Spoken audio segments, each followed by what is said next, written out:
Straight forward ಆಗಿ ಹೇಳ್ತೀವಿ, ಈ ವಾರದ ಥಿಯೇಟರ್ ನಲ್ಲಿ ನಡೆದ ಸ್ಟಾರ್ ವಾರ್ನ. ಈ ದೀಪಾವಳಿಗೆ 3 ಸ್ಟಾರ್ ಹೀರೋಗಳು ತೆರೆ ಮೇಲೆ ಬರ್ತಾರೆ ಅಂತ ಗೊತ್ತಾದಾಗ್ಲೇ ಫ್ಯಾನ್ಸ್ ಪಟಾಕಿ ಹೊಡೆದು ಸಂಭ್ರಮಿಸಿದ್ರು.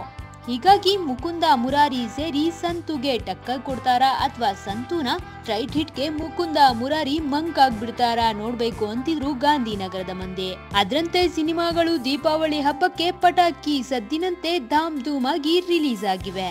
ಯಶ್ ಫ್ಯಾನ್ಸ್ ಸಂತು ಇರೋ ಚಿತ್ರಮಂದಿರದತ್ತ ಕಾಲಿಡ್ತಿದ್ರೆ, ಉಪ್ಪಿ ಹಾಗೂ ಕಿಚ್ಚನ ಫ್ಯಾನ್ಸ್ ಮುಕುಂದ ಮುರಾರಿ ಇರೋ ಕಡೆ ಜಾಂಡ ಹೂಡಿದ್ದಾರೆ.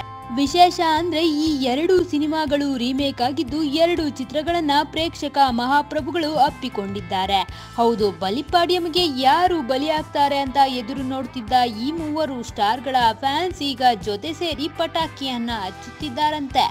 ಇನ್ನು ದೀಪಾವಳಿಗೆ ಗೆದ್ದೋರು ಯಾರು, ಸೋತೋರು ಯಾರು ಅನ್ನೋದನ್ನ ಬಾಕ್ಸ್ ಆಫೀಸ್ ಕಲೆಕ್ಷನ್ ಬಂದ್ಮೇಲೆ ಲೆಕ್ಕ ಪಕ್ಕ ಆಗುತ್ತೆ.